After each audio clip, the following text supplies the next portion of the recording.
buenas tardes, profesores, y muchas gracias por colaborar con nuestra revista digital de la universidad en una sección que son entrevistas a profesores como expertos de determinados ámbitos en las áreas de conocimiento de la universidad que nos pueden ayudar a entender cosas que están ocurriendo ahora. Una de ellas es la creación de esta sociedad de regulación de activos inmobiliarios que se ha puesto en marcha, que popularmente se conoce como el Banco Malo. Quisiéramos que para empezar nos hicierais una descripción de cómo es la situación en el mercado inmobiliario ahora, de qué es esta entidad que se va a crear y de qué aspectos consideráis que describen lo que ha ocurrido en el sector inmobiliario en España.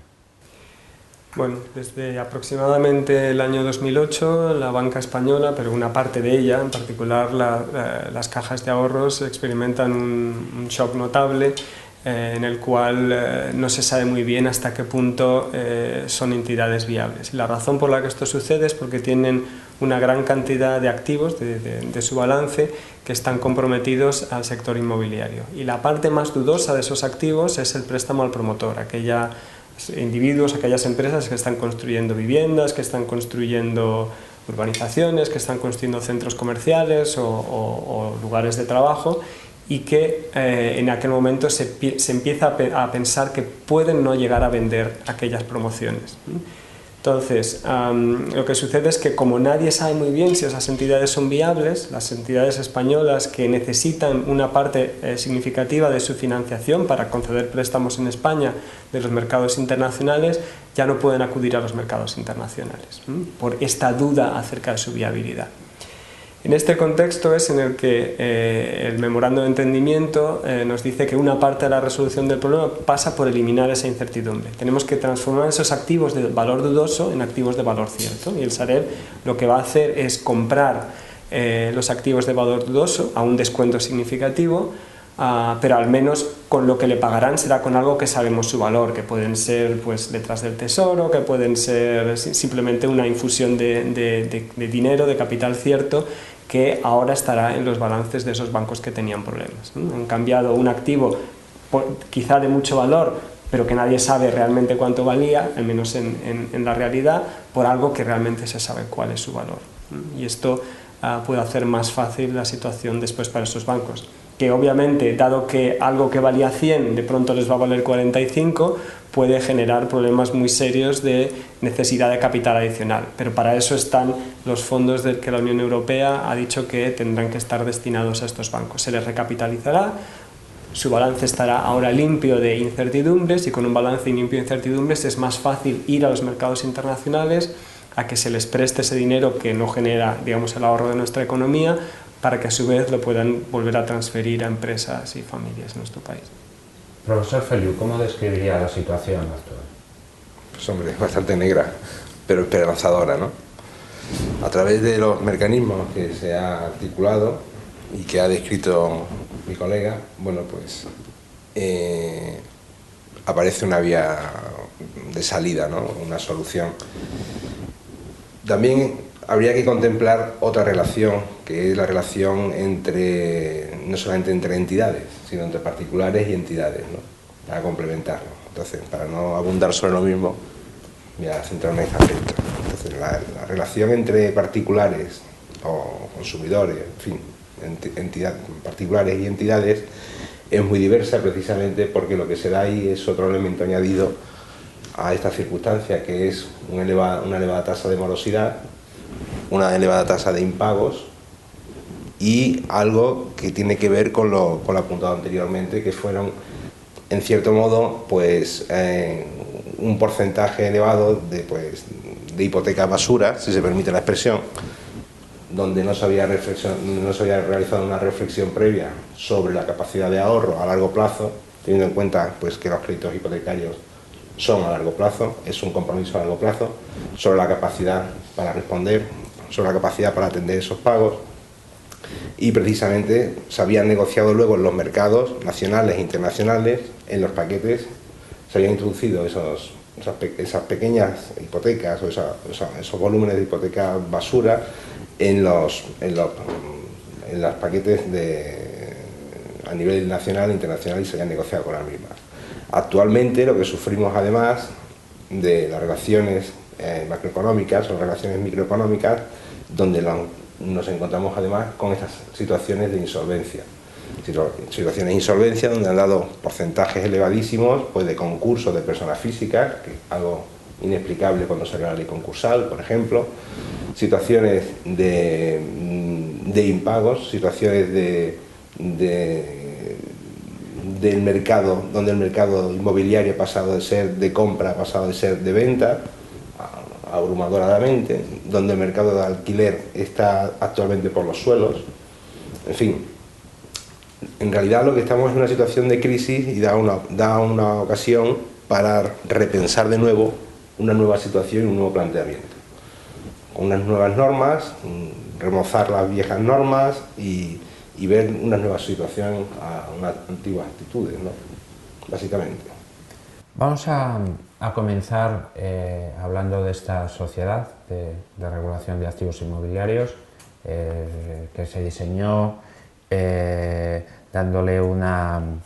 adjudicándole 5.000 millones de euros de inversión necesaria para iniciar su actividad.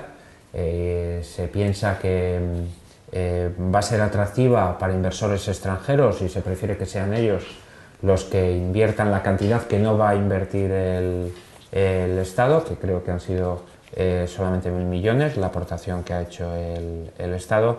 Y hoy hemos conocido en los medios de comunicación que el Gobierno ha presionado a los grandes bancos españoles para que formen parte de esta sociedad, dándonos a entender que no ha sido posible encontrar inversores extranjeros para que formaran parte de ella. Entonces, pensamos que se puede haber atribuido una perspectiva de beneficios que ellos fijaban aproximadamente en el 15% anual de media en los 15 años, como tal vez algo que han puesto en duda a los inversores extranjeros. Profesor Cabrales, ¿qué le hace pensar esto?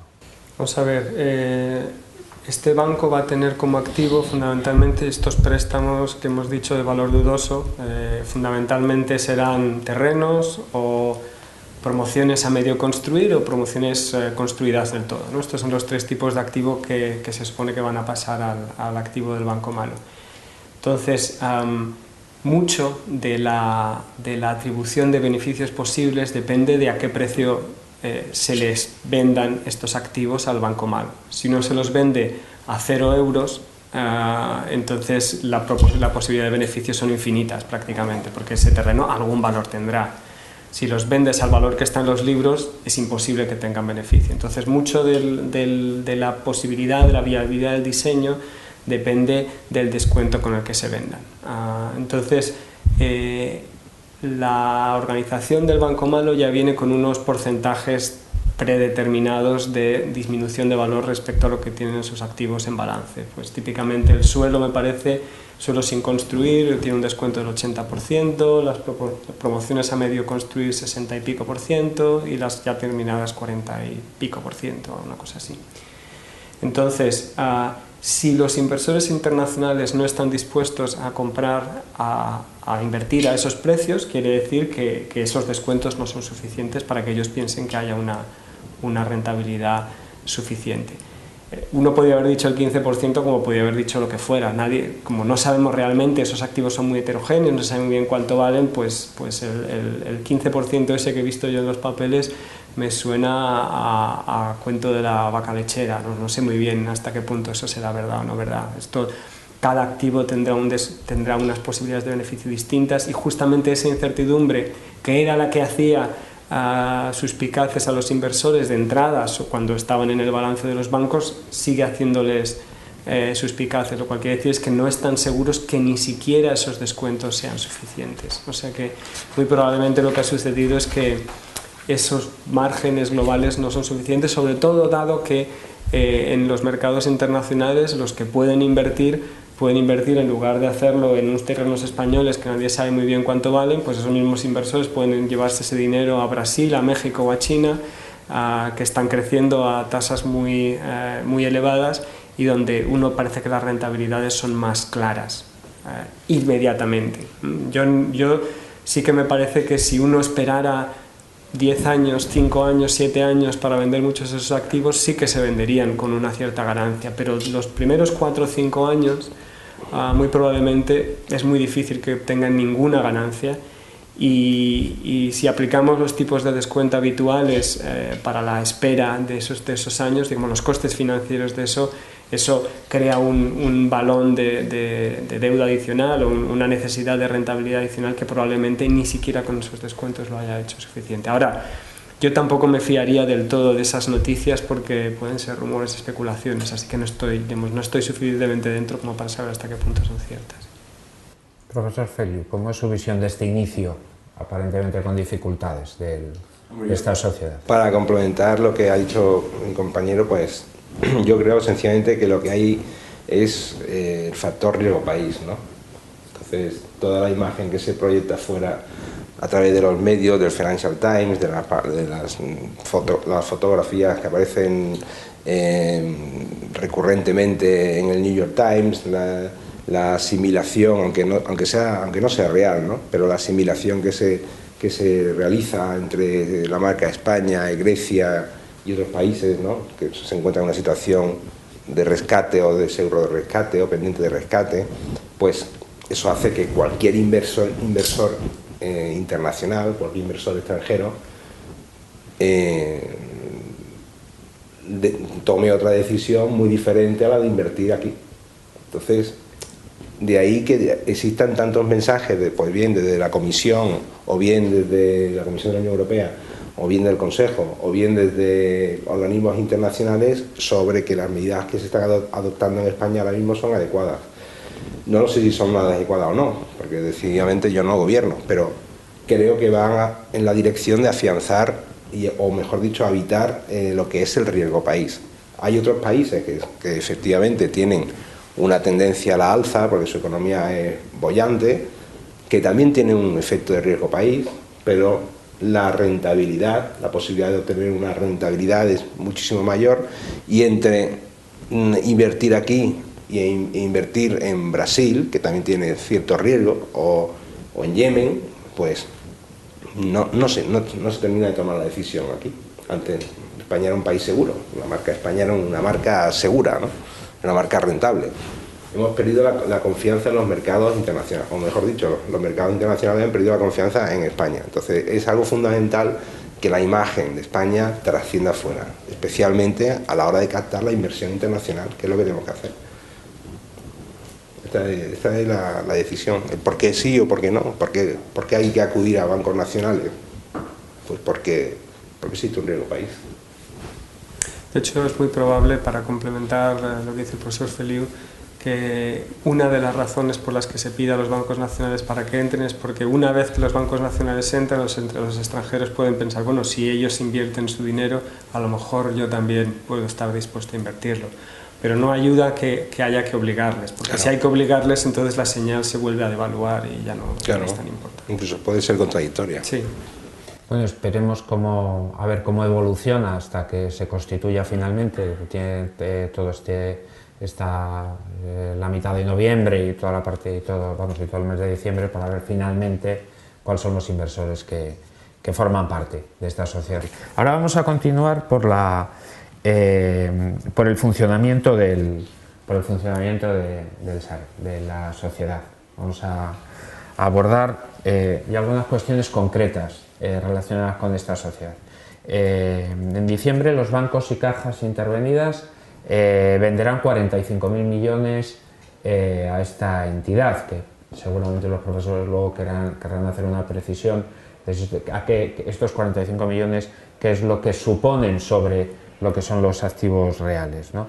Sin embargo, el plazo de que otras entidades puedan también ofrecer activos a esta sociedad va a estar abierto hasta febrero. Yo les pregunto si piensan que es porque se espera que se ofrezcan a esta sociedad activos desde otros bancos y desde otras cajas que no son los intervenidos? Bueno, la primera precisión es que creo que los 45.000 millones, la cifra esta redonda de la que se habla, se debe referir al monto de los activos al precio de venta al Sareb, por tanto el precio ya descontado respecto al inicial. Para que se hagan una idea, yo creo que había del orden de 300.000 millones en préstamos a promotor en toda la banca, en todo el sistema financiero español, de los cuales aproximadamente se pensaba que comprometidos realmente debe haber del orden de entre 100 y 150.000 en el peor de los escenarios posibles. Teniendo en cuenta que estábamos hablando antes de un descuento de un 50 y pico %, 45.000 millones es como la estimación media de todos los activos comprometidos de préstamo al promotor que había en el sistema financiero español. Así que esa es la cantidad más o menos realmente en problemas serios. Por tanto, de ahí sale pues, seguramente ese número. ¿Por qué se mantiene abierto? Pues porque, como decía desde el principio, el problema del sistema financiero es que había una incertidumbre grave respecto a lo que valían todos esos activos en su conjunto. Y por tanto se quiere decir a los mercados internacionales que esto realmente es borrón y cuenta nueva y que todo lo que haya comprometido por ahí va a ir ahora, porque se va a dar las condiciones suficientemente buenas de apoyo posible para cuando se creen agujeros en aquellos bancos que dispongan de aquellos activos, como para que esto ya cierre el problema de una vez por todas. Y justamente en ese ámbito es en el que hay que entender los números. Se deja abierto, se deja un periodo para que todos los posibles activos malos vayan allá y por tanto haya una cierta confianza de que esto ha acabado de una vez por todas con el problema. Esa es la razón del tiempo y esa es la razón del monto y del periodo que se da extra. En los datos que se nos han proporcionado, que proporciona el diseño de esta entidad, se dan los datos de que va a ser esta cifra que se me dejaba, en torno a los 45.000 millones, que va a ser los activos que proceden de las bancas y cajas intervenidas, que serán otros 15.000 millones que posiblemente llegarán desde los otros bancos y cajas españolas, pero se da una cifra máxima de 90.000 millones como la capacidad máxima que puede gestionar esta entidad. Y además durante 15 años, ¿no? Establece ahí una distancia entre lo que serían los 60.000 millones que se prevé que van a estar comprometidos con los activos que vienen de las diferentes cajas y bancos hasta los 90.000, hay unos 30.000 millones que nos gustaría, bueno, pues, conocer cuál es su destino o por qué se ha previsto ese espacio y por qué 15 años. ¿Responde a algún tipo de evolución en cuanto al ciclo económico? Bueno, como decía, los 30.000 millones extra es simplemente para tener un margen. Si los 90.000 millones llegaran realmente al Sareb, eso quiere decir que, teniendo en cuenta el descuento, que había 200 y pico mil millones que se han transferido de valor de libro de los original de la banca al banco malo. Lo cual quiere decir que se ha puesto un número extremadamente alto para que no haya ninguna duda de que esto resuelve de una vez por todas el problema y se cree la confianza, etc. Los 15 años responden a otra necesidad, y es que cuando un mercado como el nuestro está en una situación tan dolida, pues es muy difícil que se recupere de manera inmediata. En el mercado inmobiliario japonés, que sufrió un tremendo digamos, desajuste a principios de los años 90, los precios hoy día todavía son más bajos que en el año 92 y además más bajos por una cifra bastante significativa. Eso quiere decir que los mercados inmobiliarios pueden permanecer en estado de, digamos, semicomatoso durante literalmente décadas. Los precios en Alemania no han subido en los últimos 20 años, para dar otro ejemplo, que allí no sufrieron un colapso, lo cual quiere decir que tienen una inercia bastante grande. Entonces, dado que hay una inercia bastante grande, hay que presuponer que no vamos a tardar ni 1 ni 2 años en recuperar niveles de precios sustantivos digamos, en el futuro. y por tanto para dar margen a esta sociedad que se vaya deshaciendo de los activos de una manera paulatina y no forzada, pues se deja un tiempo considerable. Bueno, yo creo que ni siquiera es considerable ese tiempo, ¿eh? Porque si se tiene en cuenta quién debe de absorber ese mercado inmobiliario y las que son los jóvenes y la situación laboral en la que se encuentran y la cantidad de activos que existen, añadido al mercado paralelo, que es el mercado de alquiler, que está a la baja y seguirá a la baja durante bastante tiempo, precisamente porque hay una gran oferta inmobiliaria que también va a la baja. 15 años yo no sé si va a ser suficiente, pero bueno, es una ratio prudente. Es algo que el mercado dirá. En todo caso, conviene distinguir que de todo ese volumen de activos hay también una gran cantidad de ellos que no son necesariamente de primera residencia. Hay un volumen muy importante de activos que son pisos de segunda residencias, pisos en la costa. Estos dependen de manera significativa no ya de demanda interna, sino de demanda externa. De hecho, muchas de estas promociones se iniciaron justamente en la esperanza de que muchos millones de europeos acabaran retirándose en nuestras costas, y esto es algo que puede no ser imposible. Uno ve como una posibilidad cierta que cuando Rusia y los países del este, que están en unos ritmos de desarrollo muy importantes, empiecen a retirarse parte de su población, que elijan como sitio para venir a vivir pues zonas del Levante español, por ejemplo. Digamos, España, en el esquema de futuro, no es imposible que se pueda transformar en una Florida de Europa. Entonces, es una de las cosas que podrían pasar y que podrían mitigar parte de este problema. Otra parte de la solución podría venir que cuando Europa empiece a funcionar a un rendimiento más rápido, algunos de estos activos se pueden acabar absorbiendo primero por fondos de inversión extranjeros que compren estos pisos para después darlos en alquiler a una parte de la población española. El mercado de alquiler español está muy subdesarrollado por comparación a otros países europeos, y podría desarrollarse mucho más. De hecho, en términos históricos, en España, en los años 50, la mayor parte de la gente vivía arrendada. De hecho, la ley de propiedad horizontal es relativamente reciente y se crea para que la gente pueda tener pisos en propiedad, que hasta ese momento no se podía, con lo cual hay evoluciones posibles que a 15 años pueden convertirse en ciertas, y en ese caso el problema se resuelve de una manera que no es la habitual. No tenemos por qué pensar que el futuro va a ser un calco de nuestros últimos 30 años, que desde un punto de perspectiva histórico son de alguna manera un tanto anómalos. En el diseño que se hace de esta entidad financiera se contempla que su órgano de gobierno va a ser un consejo de administración que estará formado entre 5 y 15 personas, de los cuales al menos una tercera parte serán miembros independientes. Se ha encargado a una agencia, a una consultoría, a Spencer Stuart, que haga una selección de las personas más adecuadas para formar parte de este consejo, y ya hoy hemos conocido, conocíamos hace unos días el nombramiento ya de su presidenta. Quería preguntarles si les parece que este diseño de órgano de gobierno es adecuado para una entidad de este tipo, una entidad financiera con estas peculiaridades, y cómo creen que va a estar compuesto el Consejo de Dirección.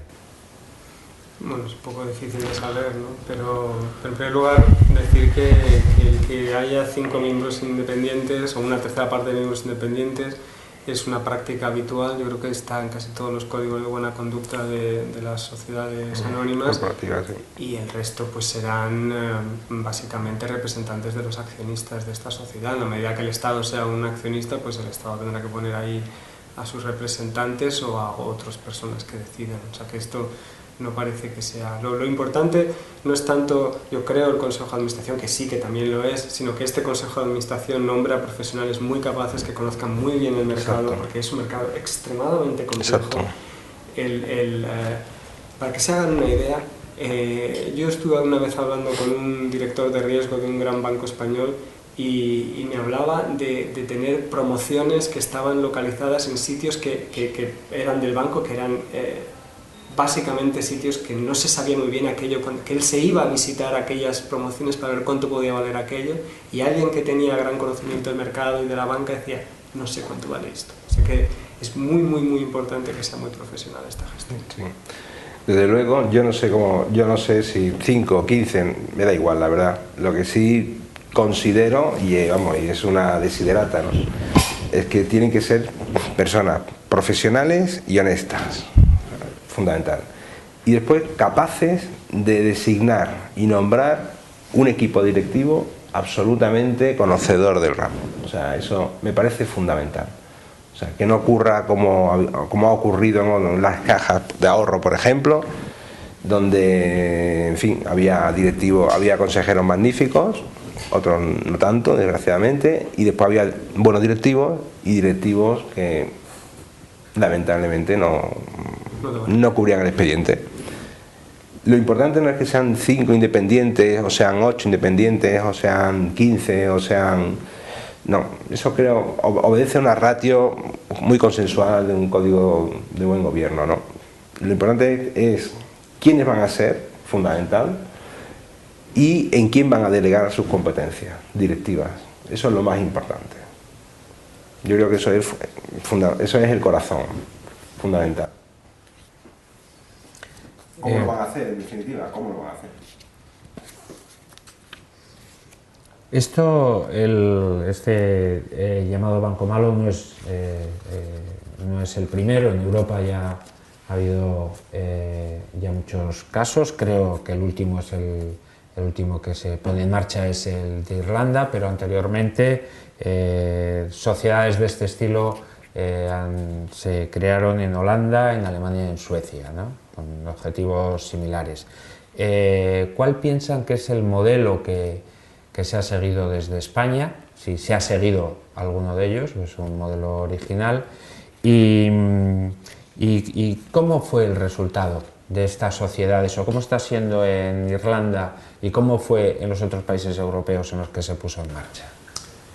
Pues a ver, hay dos modelos fundamentales.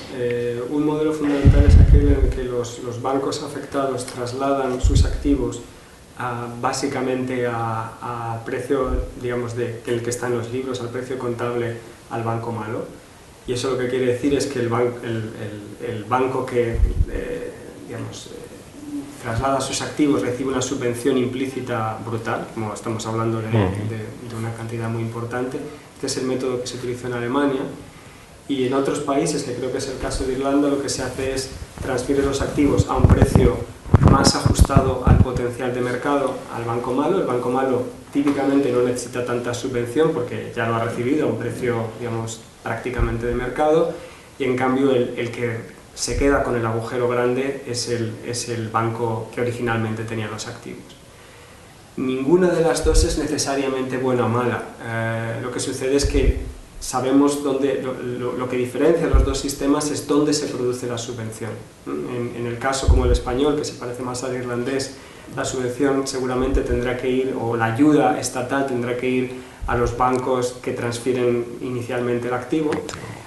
En el caso como el alemán, es el banco malo el que va a necesitar una infusión masiva de capital. Esto seguramente lo hicieron los alemanes porque no querían que se identificara qué bancos eran los que habían ido mal, entonces no les interesaba y simplemente dijeron, bueno, ponemos toda la basura aquí y quién lo hizo mal no nos importa mucho. En España, como ya se sabía más o menos quién lo hizo mal, esto no era tan grave problema, y entonces así identificamos cuáles han sido las entidades que realmente son ayudadas. En vez de recibir una ayuda implícita, recibes una ayuda explícita, y esto te permite tener el control de esa entidad y nombrar a los gestores y en el caso de que en el futuro aquello comience a funcionar bien, recibir también parte del retorno. Es por cierto lo que hicieron los americanos también. El sistema americano es más parecido al español que al alemán. Y esto es un poco no hay un sistema que sea perfecto, no, lo que pasa es que los dos sistemas identifican las pérdidas y las colocan en sitios distintos. Y a los saneados también les lanza una buena señal a los mercados con este sistema, a mi juicio. Los bancos que no tienen activos contaminados, por así decirlo, lanzan una buena señal a los mercados, al objeto de obtener una financiación o de realizar inversiones, transacciones financieras, obtener capitalización, lo que sea. porque quedan absolutamente al margen del banco malo. No quedan camuflados, ¿no? Como ocurre en Albania.